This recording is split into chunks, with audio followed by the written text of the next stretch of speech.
यदा यदा हि धर्मस्य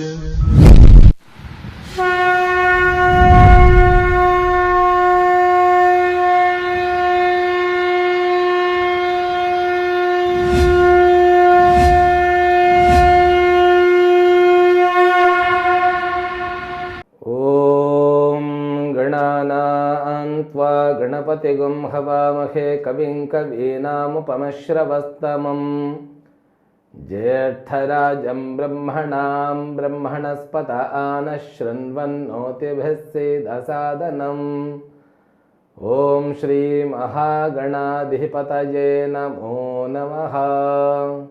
ॐ ब्रह्मादिभ्यो ब्रह्मविद्या सम्प्रदायकर्तृभ्यो वंशऋषभ्यो महद्भ्यो नमो गुरुभ्यः।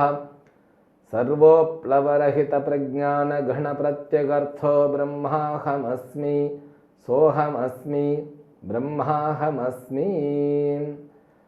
ॐ प्रपन्नपारिजाताय तोत्रवेत्रैकपाणये ज्ञानमुद्राय कृष्णाय गीतामृतदुहे नमः।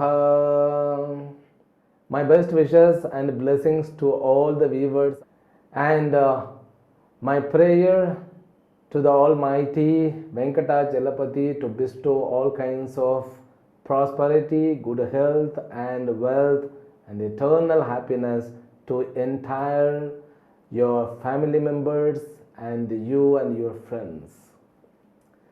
Srimad Bhagavad Gita, verse number 26 of second chapter.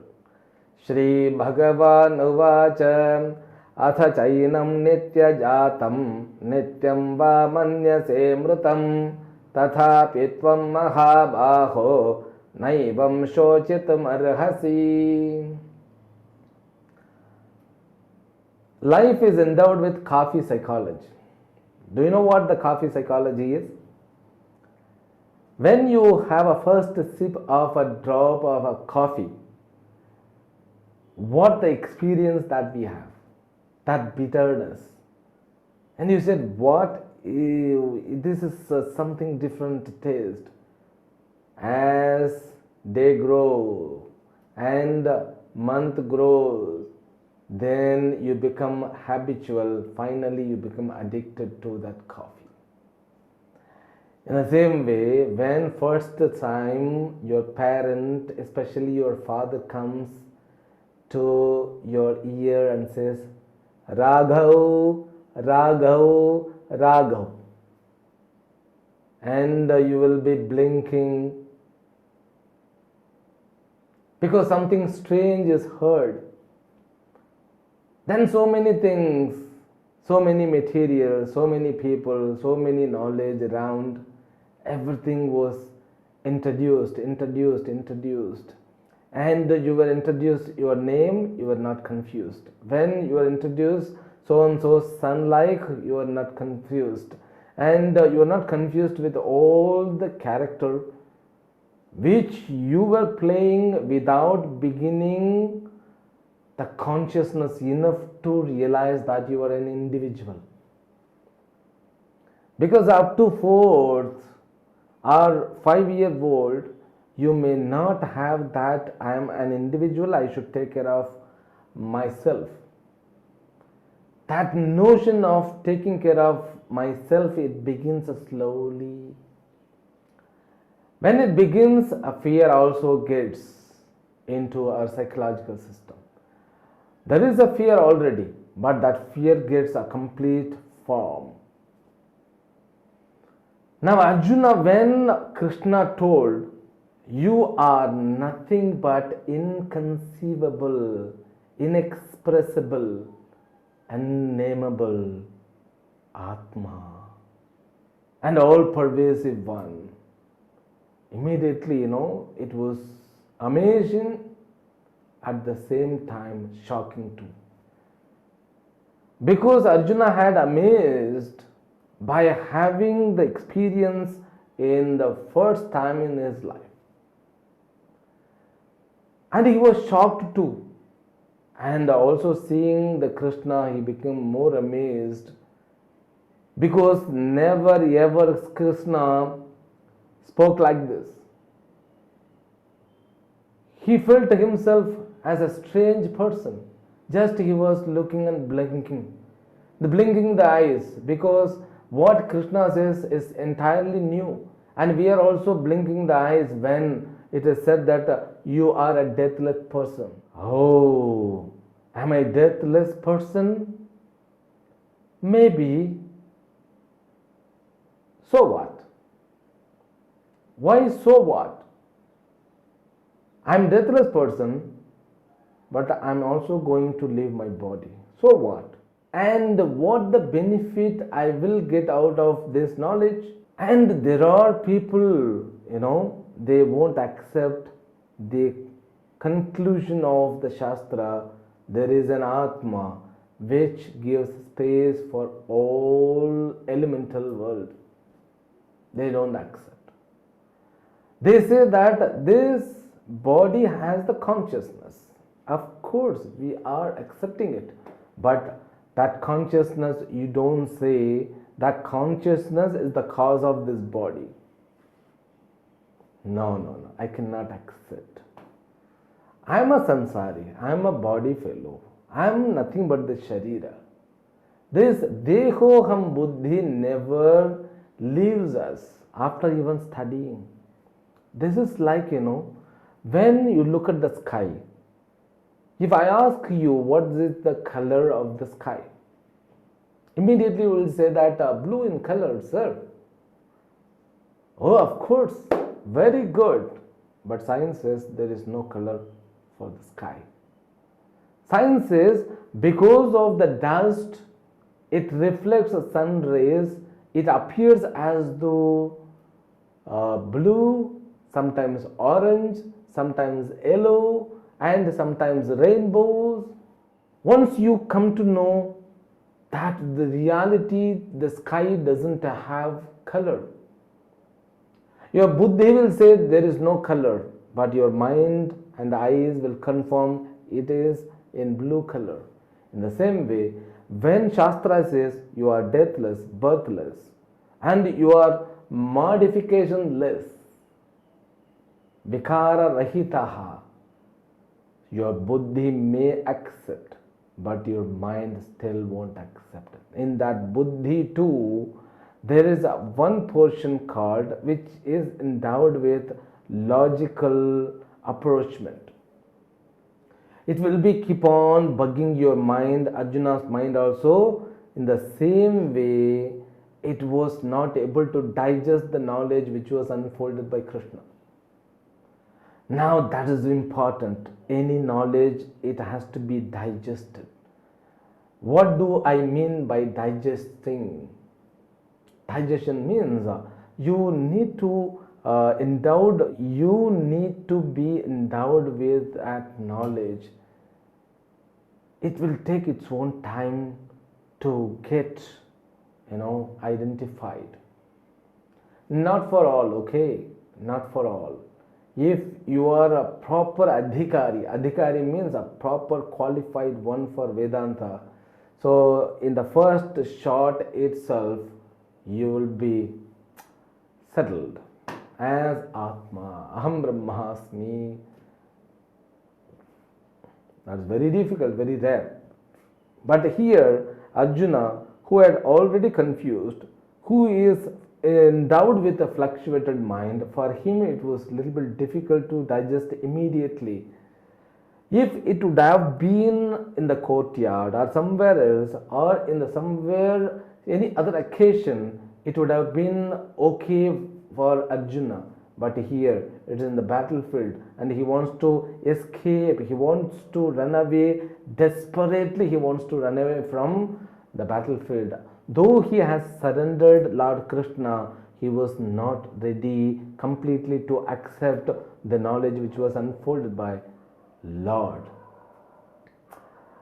Then Krishna thinks, oh, chalo, let us step down, one step down. He says, Atha yenam nitya jatam mritam manyase. If you think this Atma it also gets birth and death, doesn't matter. Even in that case, you need not worry. This is not the teaching. This is the teaching means what? It is hitting in the same ball to Arjuna. Because Arjuna mind is endowed with a doubt now. That doubt won't go because there is no medicine for the doubt. In the vichara means Vedanta provides the space to have doubts. And people also will say that any religion, because the Vedanta is not against any religion, it accepts all the religions. But when it comes the matter about Atma, Vedanta is very solid and careful because it establishes Atma is nothing but Brahman in different way, you cannot deny it. Now here it provides the space for questions from Shishya, from the disciple, because his experience is completely ulta, means opposite what Shastra says. Because my experience, not only mine, your experience also, it confirms you are endowed with body. If you want to separate yourself from the body, it's a very difficult job. For the thousands of janma, we have become habitual for it. Within a janma, it's very difficult. Though it is very difficult, but it's very easy. So because you may have 10,000s of years in a room, the darkness which exists for thousands of years, it was locked, kept locked. If you want to drive the darkness away, you take a little bit, means a small earthenic lamp, the dark vanishes. In the same way, when you hear that you are not body, mind and sense complex, you are Atma, that it hits, though you are not able to accept completely, that hits. Therefore, Krishna didn't think that his teaching went vain. No, he has given the dose and he doesn't want to stick with that because no time, Guru and Shishya were not having time, they were in the battlefield. Therefore, what? Krishna hits once again, stepping himself down the next level. If at all you think you are endowed with death, because whatever it dies, it comes back again. Any product which we use, we are habitual of seeing manufacturing date and that expiry date too. Therefore what? Body has the expiry date, doesn't need. It's not a problem at all. But the problem is, when I understand Atma is Nityam, there it's difficult. If I want to understand myself as who is undergoing the death, it's not the problem at all. Let us accept the Atma dies, but it will come back again because we are in between. So this logical approach, every creature can understand this small amount of understanding, because when I was born, I will die definitely. When I will achieve death, there is going to be one more beginning, because this ending cannot be the proper ending. That understanding we get when we love somebody, that very near and dearest people, when they die, the mind won't accept it. You will definitely say that they are existing in some other form. It cannot vanish because you experience the proximity of their consciousness. You could able to communicate with the consciousness. Though you were living physically with them, but you used to connect with their consciousness. That understanding will exist in our mind. Therefore, Krishna was very confident. He is very confident to give this kind of teaching, though it is against Vedanta, because few people think that this Tarkikas means there was a school of thought of people. they used to think that Atma is non-eternal. Atma means the body has got the consciousness goes with the body. When again body comes, the consciousness becomes alive. That is the concept. If at all you think in that way, doesn't matter, because there is a rules. That rules is said here, Jatasya hi dhruvo mrityuhu dhruvam janma mrutasya cha tasmad apariharyarthe natvam shochitum arhasi. Whatever dies means, so whatever the object, it goes into unmanifested form. The death, no word in our Shastra which means that everything goes completely vanishes. No. It says the death means maranam. Ranam means dukkham. So that sorrowless. When people die, they become relaxed. Something is relaxed. Something is removed. Something is released. Therefore, whatever the departure take place, that's what the word used by Shastra. Then there is going to be one more arrival in the airport. Like in the airport.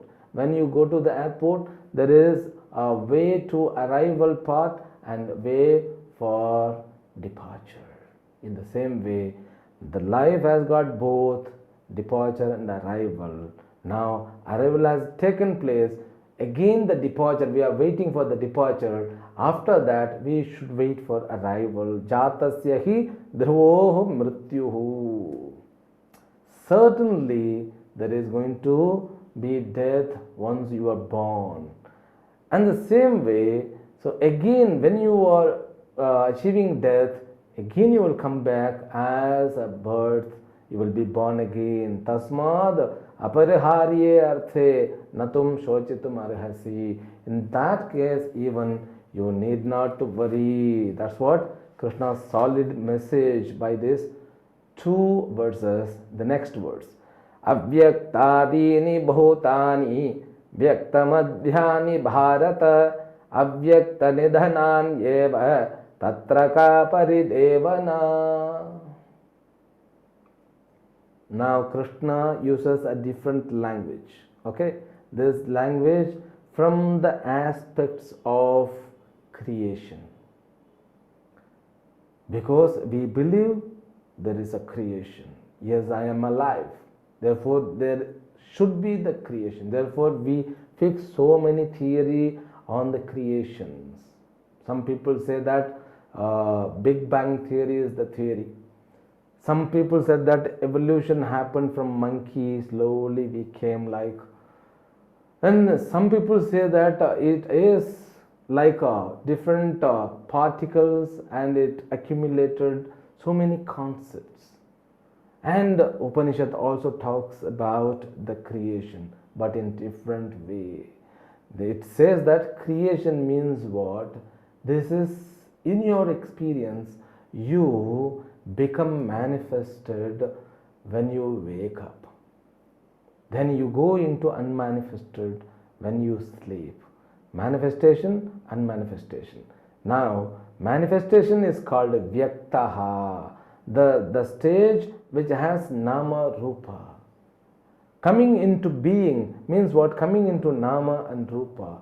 That's what is known as manifestation, called creation. Avyaktadini bhutani. These all creatures, they were in the form of unmanifested state. Then they come into manifest, then they go into unmanifestation again. That is the Upanishadic view. He says here, Avyaktadini bhutani. Bhutani, Avyaktadini. Vyaktamadhyani bharata. They were in unmanifested form, now they are manifested. Again they will go to unmanifested form. It's a circle. Therefore, when you kill these people, definitely they will come again. You need not to worry, Arjuna. You just need not to worry for your death too. So Krishna is slowly started penetrating his life. Because when you think, so I was in the unmanifested form, how? Because when you were born from the womb. Before that womb, were you there or not? Because when we come out, then alone people say that this baby is born. But baby was there inside with conscious. That consciousness is not understood. So when you come out, sensory organs, they work. So when they work, you realize yourself with limitations. Before going into mother's womb, we were in the sharira of our father. Even not in the sharira of the father, Patanjali says in the thought process. When they had, yes, let us have a baby, that is the garbha. That garbha, before that you are endowed with hiranya garbha. That is the language Upanishad speaks. You were in the cosmos, then you penetrated. Means what? You penetrated in your father and mother's mind as the thought process. Then you started working grossification with the grossification. From thought to blood, from blood to... So all this process, you are very clear about it. Then what? When we manifest. Then when we go into unmanifested form, again you will be manifesting definitely. That is the secret. This secret, when you hear the secret, because the body is a marvelous functioning machine, this is the wonder. If you could see what is going on in the body, definitely you'll be shocked and amazed. The body is a wonder. Every cell has got its own capacity, because the entire body has come from one cell. That's how we need to understand our sharira. I am deathless. I was. That, note the point. I was. We were. Everyone, he was in the form of unmanifestation. Then we manifest. We are born. Now we are born, but we will go into unmanifestation. Again we will come back. Therefore what? Death comes and goes, and birth comes and goes, but I will witness. Like if day comes and go, and night comes and goes. In the same way. So thousands of crores of days comes and goes. They come and go. Like night also come and go, I become victim. Like so many bodies, they come and go, doesn't matter. So you remain Arjuna. Arjuna means every one of us, all of us are nothing but Arjuna. We remain, we are Shashvata Atma alone. Therefore, we have to have this assimilating process. Let us continue with this process from tomorrow. Harihi Om. Om Purnamadah Purnamidam Purnat Purnamudachyate Purnasya Purnamadaya Purnamevavashishyate. Om Shanti Shanti Shanti. Harihi Om. Shri Gurubhyo Namaha. Harihi Om.